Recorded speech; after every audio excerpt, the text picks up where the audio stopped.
Catch me off guard. Hey, witches! Hi, hello, and welcome to another episode of The Dawn and Its Light. This one is part 6. We are almost there. Sorry, I was trying to say. We are starting. This is what happens when you eat. You get hiccups. We are just starting part 4. What cannot be trusted? And let me tell you, a lot of things cannot be trusted during this. Yeah, probably including my brain today because I gotta work really hard because I finished the book. So I'm gonna have to work really hard not to give spoilers. Yeah, because I didn't do that. I've been fighting like a headache off and on, and just the will to live. Also the will to focus on anything. Yeah, I think that's been a common theme of anyone with a brain who currently lives in America. Yeah, And by America, I mean the United States, not the continent. Yeah, true. Because I just got a promotion, so it's like trying to get through all of those things, and then there's like 4 or 5 whatever happening all at once within it's just like taxes for everything, and it's just the time of the year for all these things to happen, and then I'm like navigating my new thing, and then America's navigating their bullshit, and then California's on fire. There were 2 plane crashes in 1 week. You know, all the things. Yeah. And there's people milking their not as unfortunate events, and it's just frustrating. But so I haven't finished it. I have, and but I you will know do what's my really sad? best not to We were spoil both things. like, yeah, we're gonna finish it early. We're gonna do all this so that when we get Onyx Storm, we're gonna be able to start reading that. And then I get onto Storygraph and I see fucking this bitch over here started a new book 10 days ago, finished the same book 12 days ago, started a new book 15 days ago, finished that book 14 days ago, and I'm sitting here like, the fuck? Listen, reading is how I dissociate, okay?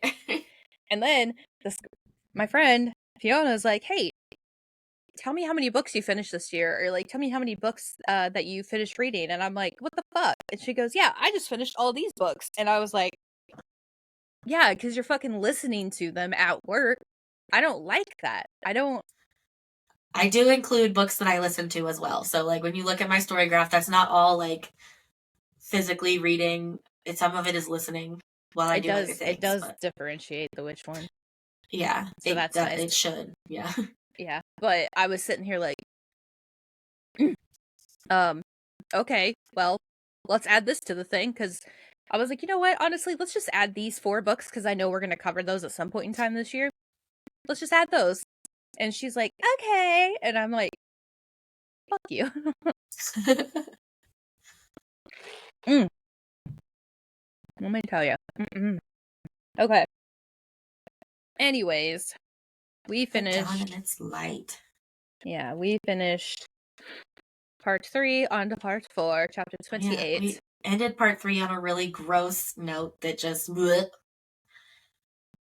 I forgot about that. Yeah.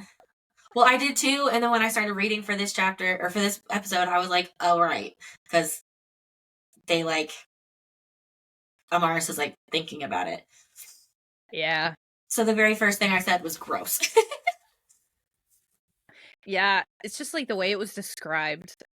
Understood what it felt like to be a bone-dry husk wasting away in the desert. It's like, no, thank you. Girl, just say you're tired. Yeah, no, thank you. It's so weird. But yeah, so we start off with the morning after. Yeah, and yeah. So they're getting ready to like leave. They're getting ready to return to wherever they're at, because they're gonna see what the fuck is happening with everything that happened the night before. Yeah, and they're still at his parents' house. Yeah, and obviously Um, the parents aren't back yet, and then they're starting to leave, and like nobody's outside because they were gonna go get some breakfast, and then they were gonna head back. But like nobody's outside whatsoever, and they see a red walking around, and he goes and asks, "Excuse me," and they were like, "No, No. this you're talking to me? No, we're not." And they start heading back, and now they're on a chase of their life. Yeah, and so basically they jump off a fucking cliff and hide in a little tiny cave Just on the edge. on the edge of the cliff, like. Because I think she said made a comment about like if Gadriel were to move or like remove him covering the opening, like they would be able to see them right there. It was like a tiny little ledge sort of opening. Yeah. And if it weren't for his wings, they'd be able to see them. And they finally get back to. I just lost the name of the city. They get back to the diplomatic hall, basically. Oh, I was like, Soulgrave? And she's just gonna bluff her way into the diplomatic hall to see if their friends are there. Nope, no big deal. And this really frustrates me because she's like, no, I got this. I can do this. And Gadriel's like, they're not human up here. You can't force yourself in like this, and you're not going to be able to fight everybody off.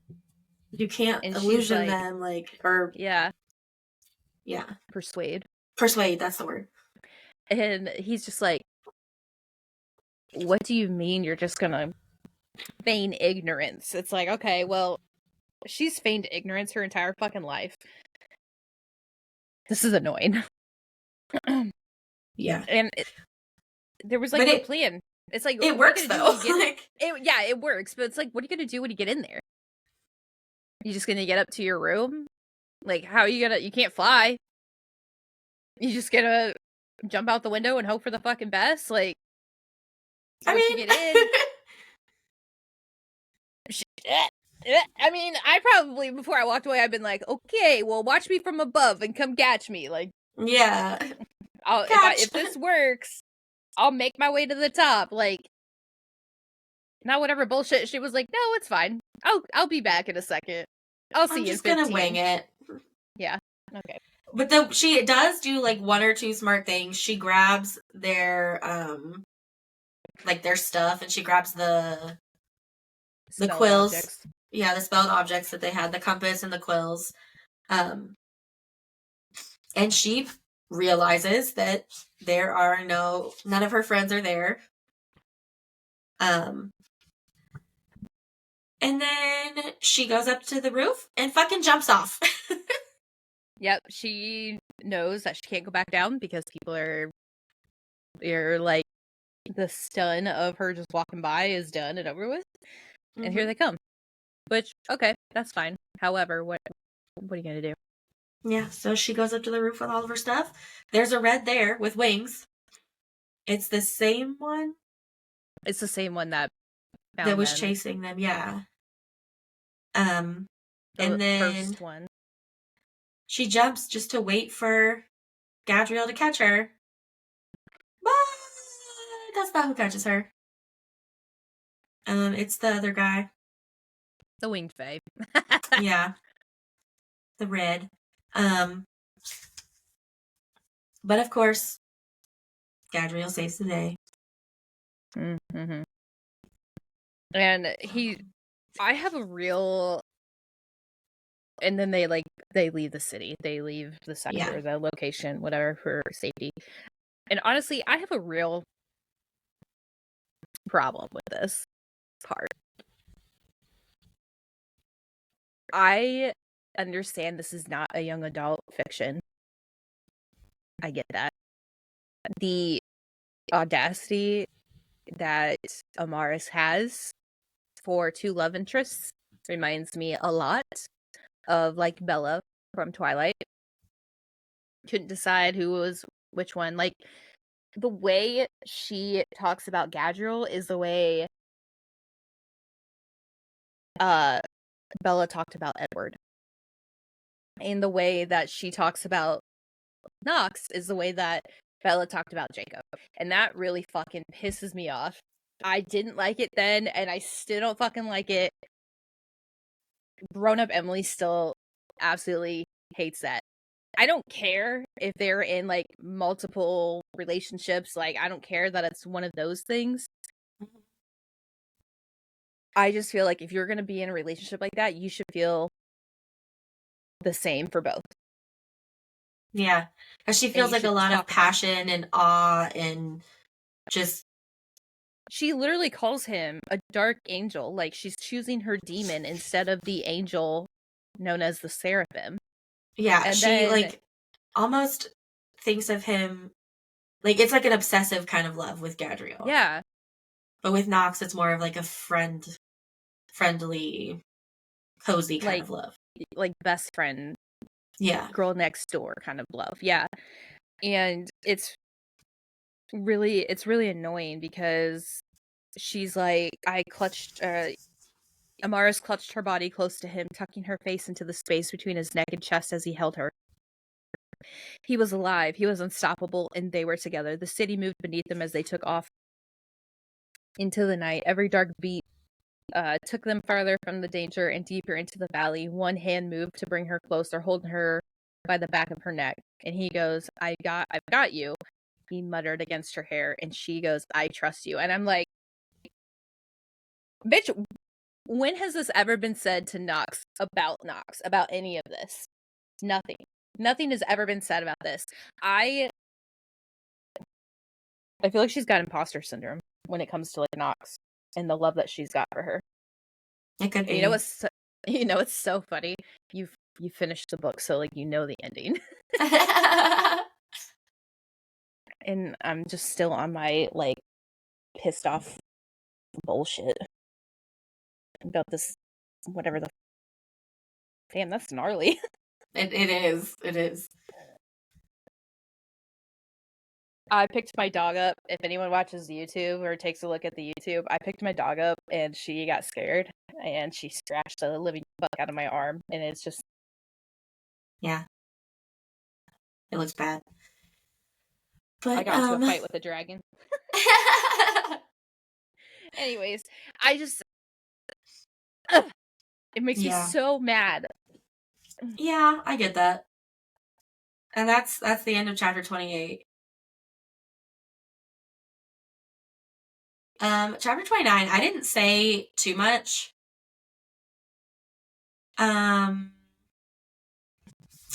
They go to area. They basically go to the different territories where they think they have allies. And multiple of those allies are like their house. One of the houses has been like ransacked, right? Yeah, they went to oh fuck, what's her name? Ryu. Rio. Yeah, they went to Ryu's house and they saw how ransacked it was. And because of that one had been ransacked, it was safe to say that Kassar, his location was also ransacked. Yeah. And then so they go to Ellsworth. Yeah. And they think they found him Because but he's got some neutrality. Yeah. And they are worried that there's like a trap. But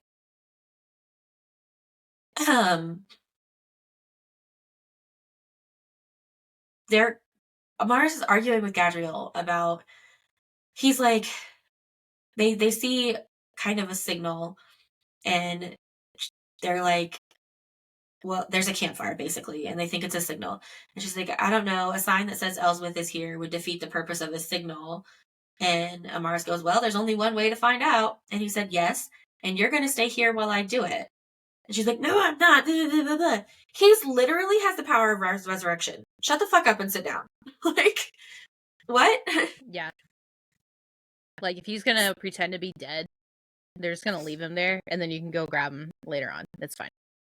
Yeah, him and his power of resurrection and everyone else's idiocy about it pisses me off. Like, how do they forget? I'd be like, you know what? I'll die for, a better cause than this.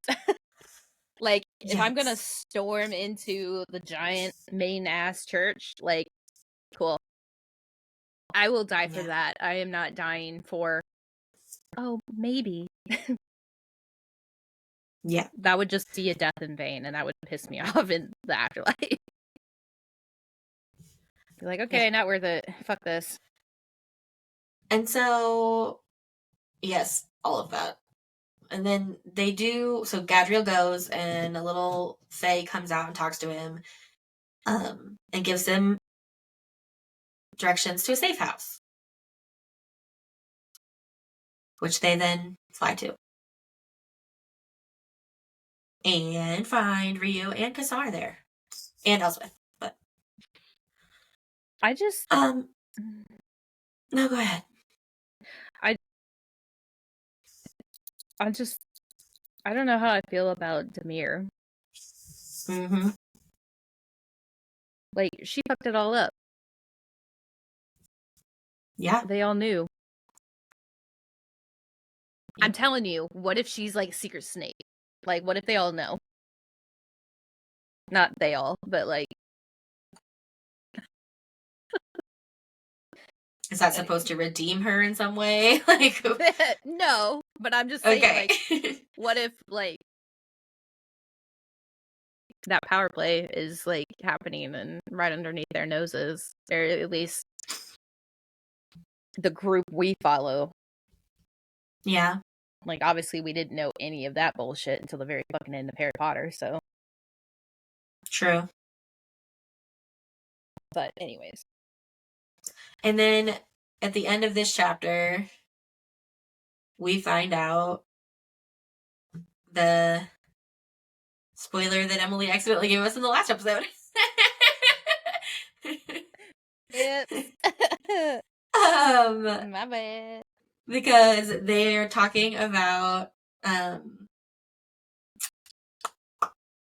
Gadriel's parents, and the others are like, Elswith is like, I was wondering if something like this might happen. They've gone to find the speaker.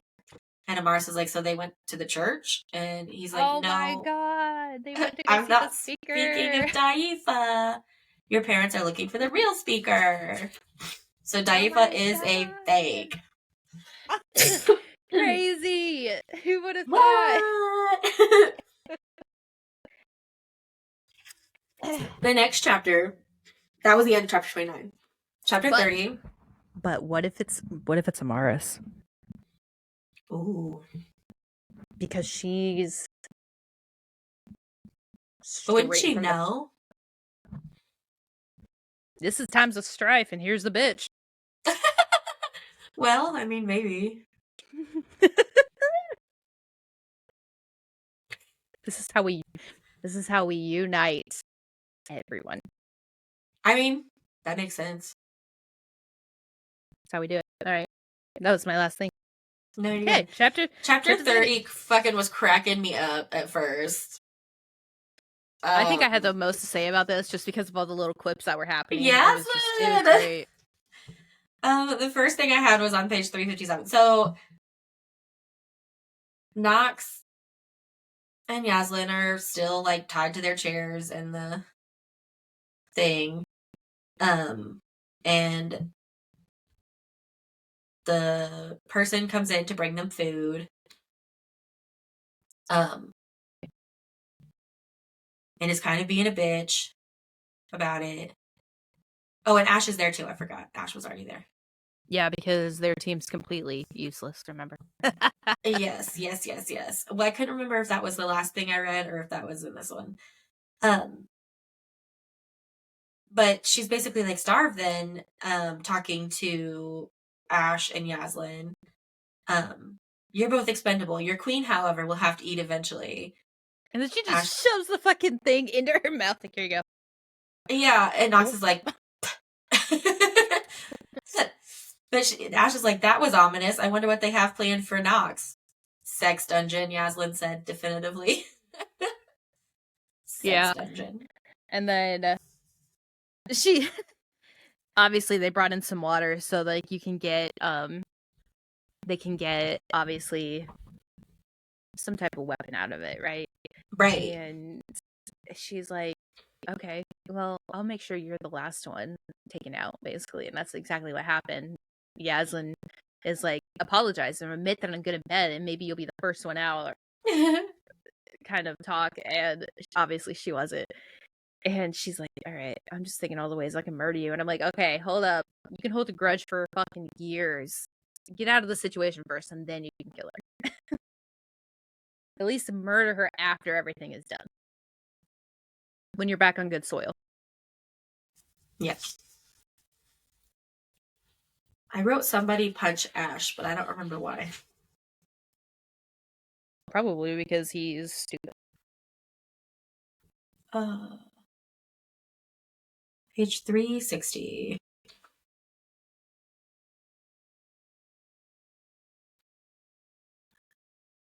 The last thing he said was, would you two shut up?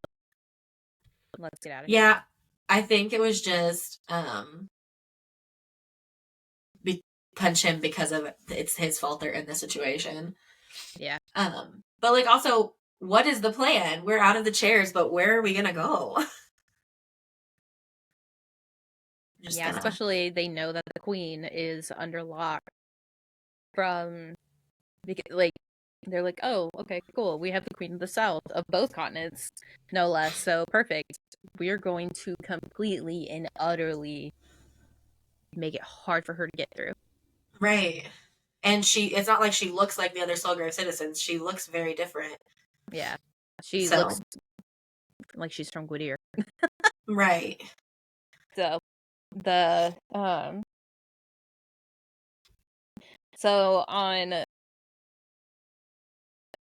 so after that we kind of switch to Tanith and we find out Tanith is back in the church, back in the good graces of everybody, and they're like, oh, well, you're gonna get basically the highest honor for returning. You've done what you've been asked to do, and you brought forth the queen. This is amazing. You've, jump started a different part of our job. And so she's like, great, they all have each other, or they all have them. Now what? And she's like, oh, let me feed them some information. Like, oh no, keep them alive. That you could use them as collateral for the queen. Mm-hmm. Don't kill them. Mm-hmm. It's like, all right, Tanith she got plays more her part brains. well. Yeah, it's like Tanith has more brains when in terms of this because she is actively playing this part. I don't know what's going on with any of this right now. I'm just making this greasy, apparently. But yeah, and they're like, you're gonna be honored for this. This is amazing. But she has trauma. Tanith has a lot of trauma, and she's like mentally going through it right now. Yeah, she's like she's like torturing herself for all that she's done. Yeah, and really struggling right now. And I'm just like, poor baby, because like, the boo boo. Yeah, it kind of gives you more of a idea of what has happened to her and what would have made her, what is the word, indoctrinated her. Mm-hmm. Well, because we also learn a little bit more about her backstory. Yeah. So, like, we learn she was essentially beat as a child. She was not the favorite out of anything. She couldn't make her mother happy, so that she got beat because of that. She tried pleading with her father. And her father was like, I don't care. Like, you're disrespecting your mom.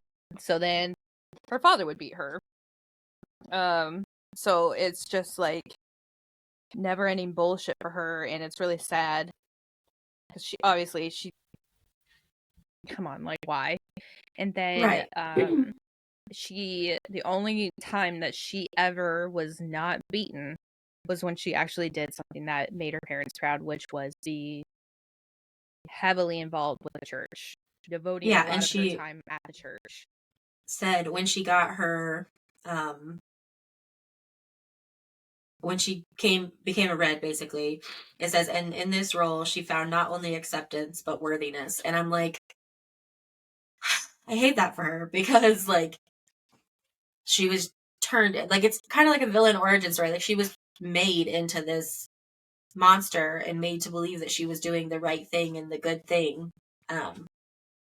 But And yeah, she just doesn't deserve it. no. And then once she is able to start making her own opinions and learning about the world, Yeah. she doesn't actually feel that way. So then she has the guilt too of all of the things that she's done. Well, and also I think this like part of the chapter really describes atypical behavior. Yeah. It's like I know she's not like, autistic or anything about the sort or anything like that. But like the way it's described, like what is it? It's like I would do this thinking that it would make my family happy, and it's not true. So then I would get hurt for that. And then I would do this to see if I can make my family happy. And then I would do this or I would do that. And apparently that's wrong. And it's like, obviously, this is an abusive situation. That's not like Yeah. typical, but it's like people who have atypical, um, symptoms or whatever, they believe what they're doing is correct. And then they're told otherwise, whether it is Mm-hmm. true or not. And then it's like this feeling right here is what a lot of kids with autism who like can understand enough. Like there's obviously some kids who will understand it until later on in life, but those who understand it right off the bat are like those who are teachers of those kids. So you're just like, this is sad because this is Mm-hmm. probably how they feel.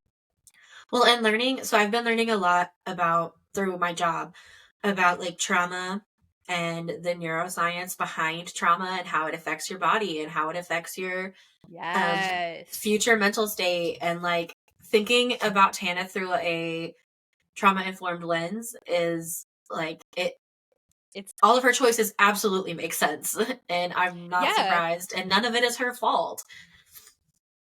Like, yes, she made choices that got her where she was, but she made those choices To not in not her be. executive brain state, and she was not like, she made those choices under duress.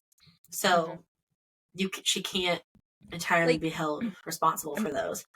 I'm not saying that like the people who were a part of the Charles Manson um little group. I'm not saying like they didn't actively think, but there's like Like victims. brainwashing, and yeah. Yeah, there's victims of like I believe there were a couple, like there was actually a movie um I don't know how well it was. I remember it where there was a guy who or like a girl who didn't feel loved where she was or something like that, and she joined Charles Manson. It was either a dude or a girl. Something. It's been years since I watched this, and it was also kind of like sad too because it was all they were showing not clips from the Vietnam War, but like reenactment of like things from Vietnam War. So like that was also really sad to watch. But basically, they were showing it from a side of this person is a victim of something outside of this, and they felt loved and wanted and like they belonged. And that's the problem with cults, and that's how they get those people. That's how they operate. Then like Midsummer, same thing.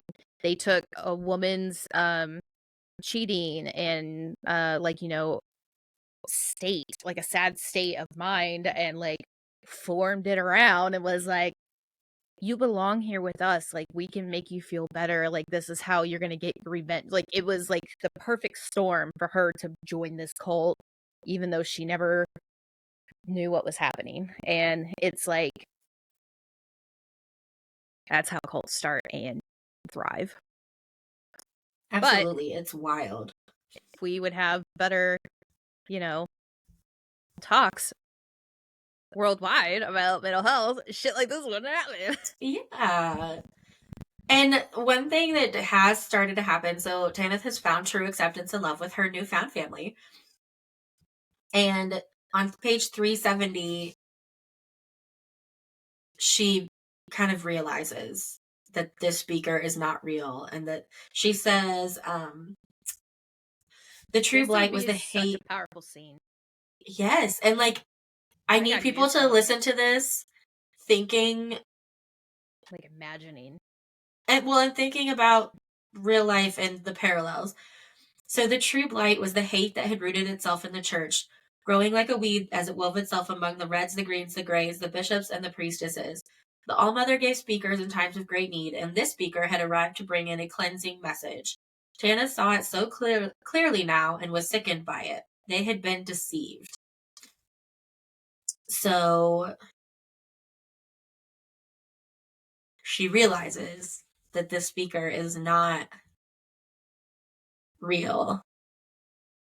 And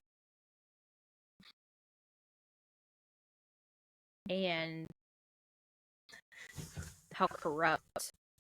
Yes. It's like been. Well, and how twisted it's been. Like, the real message of the church is love and peace and all of that for everybody. Yeah, but this person is using the name of the church and twisting it to fit her own needs. The only other thing I said about this chapter was don't be a martyr, Tanith.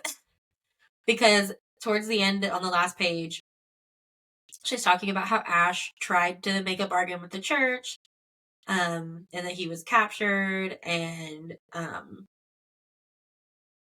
that, like, she thinks all of her friends are in the church's clutches, somewhere within the building that she's in. And she's like, nothing will change the past. So, like, she can't take back all the things, all the people she killed, all the stuff she did. But, she also says she can't be redeemed, she can't atone. But perhaps she can ensure her final actions meant something. So I feel like she's trying to sacrifice herself to save the rest of them. Yeah. And I wonder too if she thinks that she'll even be able to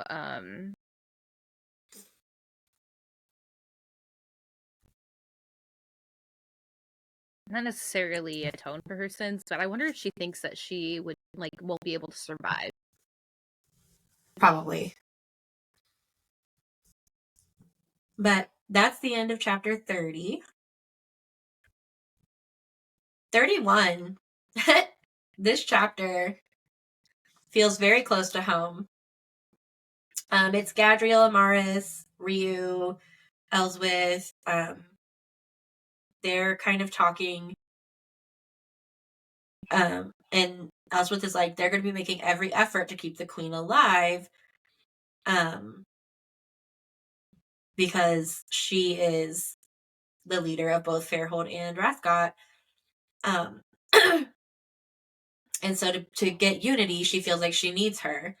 But there's a quote at the bottom of the page 373 that says, officially, Solgrave and its laws have always maintained firm separation from religion. But this is an insurrection led by fanatics. And I just need anyone who is listening from the United States of America to sit with that for just a moment. Is it January 6th today? No, sorry, that was about a month ago. Yeah. So. I'm glad. Yeah. And you're under fascism. Yes. And then they just keep going. You know, it's like, we can't even, like, And I you mean, know, we it's so could have a funny. serious discussion about it, but like right now, there's just so much bullshit happening that I literally can't. And it's so funny because I was like, insurrection led by fascists. Or not fascists, sorry, fanatics, you'd say. Damn. Uh-huh. It's like Piper CJ just knew what was happening way back when. Yeah. And I'm sorry, excuse me. They're like, okay, we have an invisible friend that can help. Mm. Bitch, they Listen. when she like pulled out her little like the thing that they had on Fiola's leg, I was like, they better fucking remove that goddamn spike. That's what I said. I was like, but we're going to adapt it so it doesn't hurt anymore, right? They're lucky that Nox didn't fucking murder them when she found out, because I would have. I would have been so fucking pissed. I'd be I like, get y'all that the better not touch. spike, I get that they couldn't, because the spike is like blood magic and it needs Fiola's blood to work. But also, Did we get it confirmed that it was blood magic? Or did we just I assume guess it we was blood didn't. We magic? just assumed. We just Because assumed. I thought it was something that, did that, but then it wasn't. Um, the spikes were there just to make sure it didn't fall off. Yeah, I don't know. I guess we just Either assumed. way. Either way, you better not put that shit back on my baby. I will fuck you up. Yeah. But they do. They do put it back on. And they don't say if they fixed it or not. They didn't. Yeah. Because she's frantic and in pain, obviously. Right. And then they, they're on their way. They're on their way to infiltrate the church with this insane plan. Which one has is it Ryu that has the storm powers? Or the weather power? Yeah. So Ryu makes it foggy so they can get to the church without being seen. And then they just happen to bust open this window and throw Amaris in. And it just happens to be the room where Tanith is staying. Woo! What luck! Yay, back together again. And that's how chapter 31 ends. I know that it's like a plot point and it's just to make the story continue to flow without unnecessary extra stuff. But like, I was kind of annoyed that the first window they tried was Tanith's room. Yeah. I mean, it made sense though, because they're like, yeah, go around here, go around there, and like, you won't see it. It did, but I was just like, okay. And then chapter 32. I just love them. Like they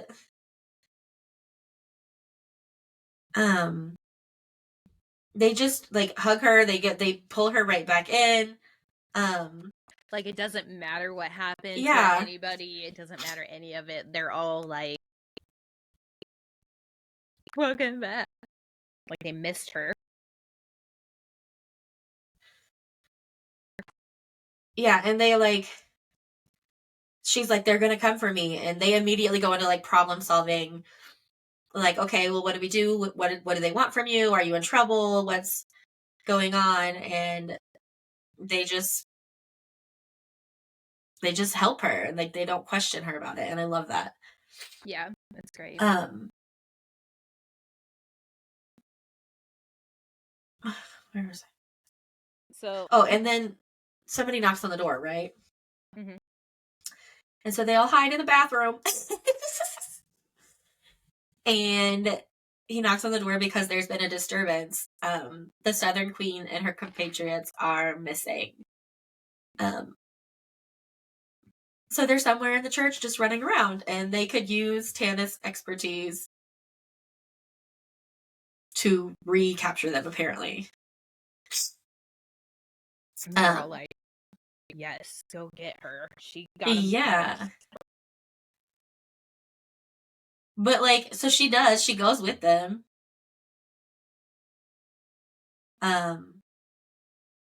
Well, yeah. No, she follows him out, and the others are kind of following her. But what was she gonna do when they found them? Like, was she gonna just fight the entire church by herself? Like, probably, because Tanith. But like, but also, she's terrifying. Tanith, yeah. Yeah, because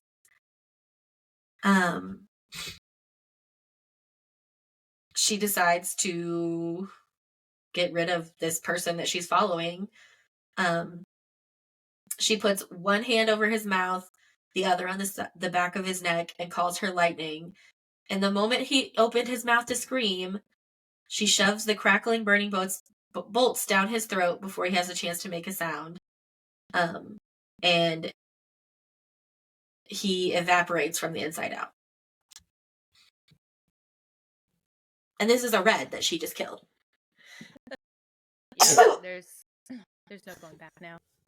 Yeah, and he's like, well, and think, like, Tanith is a red, and yes, she's one of the stronger reds, but, like, he had to be really strong, too, to be a red. So, like, it's just even more impressive. And they, this kind of solidifies, too, like, her stance with them. She goes, whatever happens next, I'm, like, with them. And it's like, yeah, girl. Yes. And then we switch to Nox and Yaz and Ash. In this part, too, like, you know how Yaz is always, like, not necessarily, she's strong and she's confident, but, like, there's moments where she's not strong or confident, and this is one of them. And it's, like, down at the very, very, very bottom of 385, they're basically trying to, like, pull or, like, fly them out of the church by going through, like, a window, and there's, like, skylights. Mm-hmm. And so Yaz is like, I can't carry you both. I can't carry you both. And I don't know if I'm strong enough. And so, like, she's doubting herself, obviously, at this point. And Nox is, like, pissed, and she goes, our lives are at stake. Yes, I'm going to need you to believe in yourself. And it's like, yes. Honestly, yeah, doubt during life or death situations is, like, what kills you. You just have to go for it and hope for the best. I mean, you either succeed or you die. I mean, either way, like, death is going to be on the table, so you might as well attempt. Yep. So then they go into the sanctuary where the skylights are to enact this plan. And someone says, well, hello, Your Highness. A slow peacock smile spread across an all too familiar face. I'm telling you, there has got to be something between her and Millicent. Yeah, right, because they keep calling her a peacock and, like... Yeah. Like, not necessarily that their powers are similar. It's just something about her is too similar. And I know that there's, like, 7 billion people in the fucking world. There's always going to be, like, another person just like the other. Like, I get that. But, like, this is, like, the size of fucking England, okay? Like, we're in Scotland right now. Like... Right. There's gotta be similarities. It's not that far. Yeah, like, it's not like I have a, counterpart in Japan. Like, no. This is the same fucking island. There's something specific about this. Yeah. But, oh. But yeah, that is the very end of chapter 32. So chapter 33. Listen. There's a love, well, maybe not even love, but there's, like, a smitten little moment here between Ryu and Yaz, and I'm telling you right now. They're like, they have a great combination of powers. Yeah. It's like, can you Because just she could call a imagine? storm, and then Yaz could freeze it. Yeah, and it's like, you need water? Bitch, let me bring you some. I will forever have the great clouds at my beck and call. Like, I got you your eyes. Like, don't you worry. Like, that is a force to be reckoned with. Not only that, but they are both badass women. Like, powers complement each other. I love it. Yep. So I hope they're in game. No offense to whatever the fuck her name is. Ira. Ira. Oh, yeah. Isra. Isra. Yep. But this was a long chapter, and that was the only thing I had to say about the entire thing. It was a long chapter. I said a couple of other things, but not until, like, later. So, Gadriel, Amaris, and that crew have, like, snuck in kind of invisible.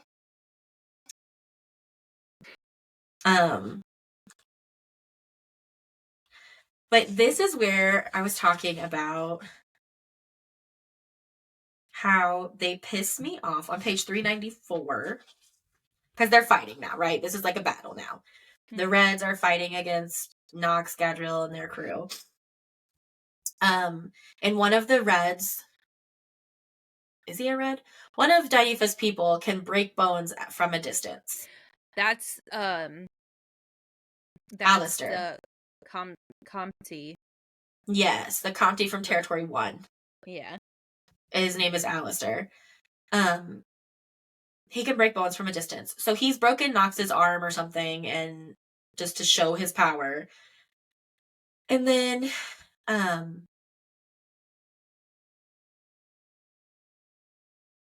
he's about to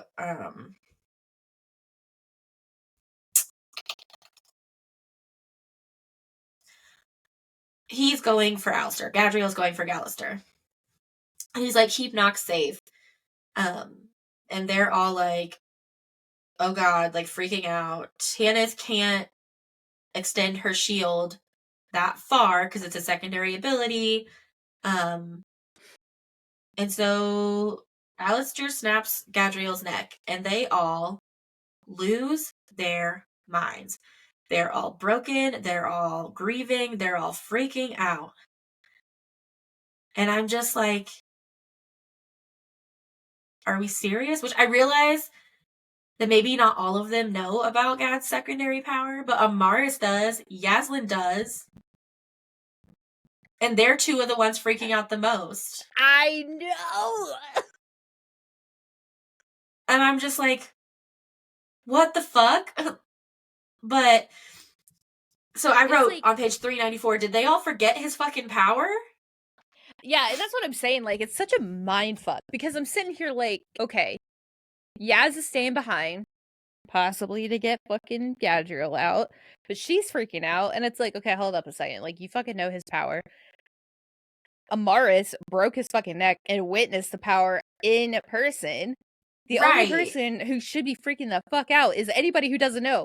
Nox, Ash, anyone like that. And then, when they're fucking running away on Fiola, by the way, he'll be okay. That's his power. He can come back to life. We'll talk about it later. Yeah. Like, but even Amaris is like, he's dead.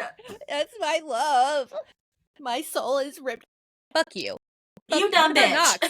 What on Nox? Well, and not only that, but like, she literally knows, like, if he doesn't get like set on fire or his head chopped off, he's gonna come back to life. Yes, it's gonna take longer because he doesn't have healing tonics, but he's gonna come back to life. That's his literal power. You killed him and watched it happen. Exactly. Like, ugh. And then Fiala comes in and saves the day. So they're using Kassar's ability to control or to communicate with animals to bring Fiala in to save the day. then Daifa starts doing some stupid shit and makes Kasar think like he sees different memories. She plants different memories in his head. But doesn't matter. They still get away because of Tanith. Yes, because Tanith like takes control of Fiola. Yeah. And is like running out of there. And Tanith takes them to a temple of the All-Mother. And I was just like, well, I hope they've got enough healing tonic. Because otherwise, Tanith is finna die. And that she did. I'm just kidding. She collapses and Ash catches her, and that's the end of chapter 33.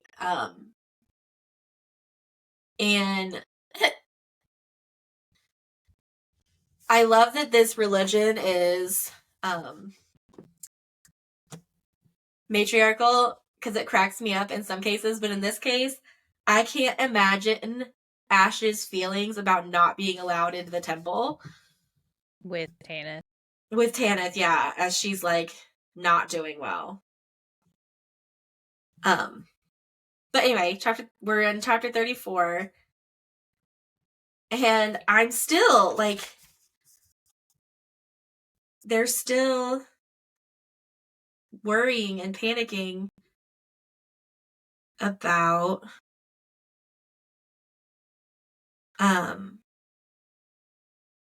both Nox and Gadriel. So Mara steps outside because Nox had helped heal Tanith. And she is now in her like death sleep almost. And Ash is like, she's gonna be fine. And she's like, how? Did they have green strike? No. Like, Tanith or Nox did it. And she's like, he's telling her about how she did it with Malik and yada yada yada. And she's like, okay, so we traded Nox for Tanith, and freaking out. And Ash is like, no, you dumb bitch. Remember, you can make her better. This is what happened when she healed Malik. We just sat with her and gave her our affection and love, and it brought her better. And then Mars is like, yeah, and then Mars is like, oh, right, she's a succubus. I've just apparently forgotten literally fucking everybody's powers. Because I got fucked by Gadriel. Right, like what the hell?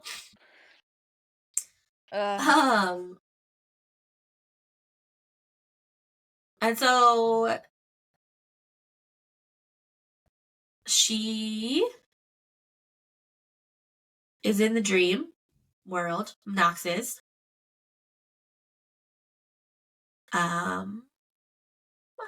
She's in Daifa's dreams. Mm-hmm. But this was really weird. Yeah. And so they're at like the edge of a pit of like random monsters and dead monsters and shit, and there's like a castle with a weird lady in it. But I thought this was really brave of Nox because like you don't know, like could she use her powers in her brain? Yeah. Like you don't know. So this is really brave and kind of stupid. But over and over again in her head, Daifa is like. However, so yeah, in the grand scheme of things, it was kind of stupid what she's doing because we don't know like the extent of the powers. Right. But we also know that she legitimately had sex with fucking Malik. She did. And nothing happened, so like. Yeah, so dreams are definitely different. This is weird though, like the lady that's in the tower is like kind of seems like she's controlling Daifa, but Daifa's like, I need to unify the continent, I can't stay here. And she's like, no, you're supposed to stay here.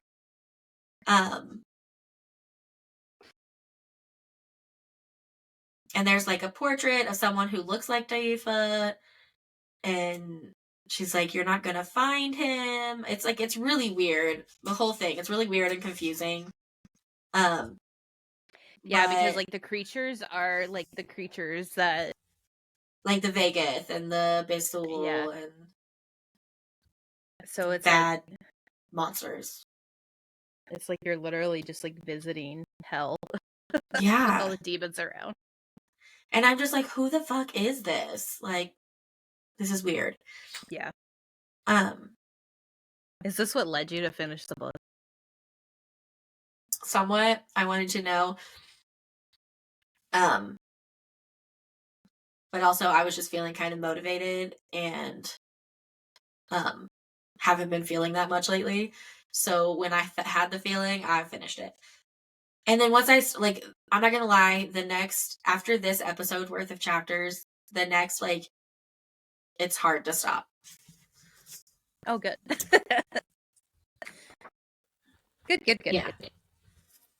But but yeah, and then the last thing I said was just like, who the fuck is this? Like, who is this person in Daifa's head? it was really just it was just really weird. All of it was weird. Yeah. And this dream is the end of chapter 34. Yeah. Which is the end of this episode worth.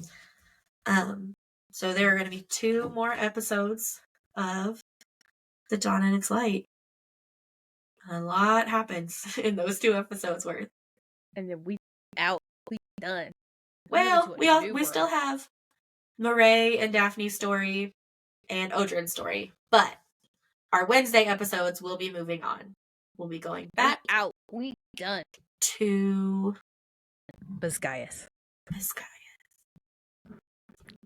Because I'm tired of not being able to watch videos. Because everything's like, oh, my feelings after Onyx Storm. No, fuck you. I'm not watching this. Yeah. Just keep scrolling. Yeah, I'm like, it's literally all it is. So yes. okay, until next time. Bye.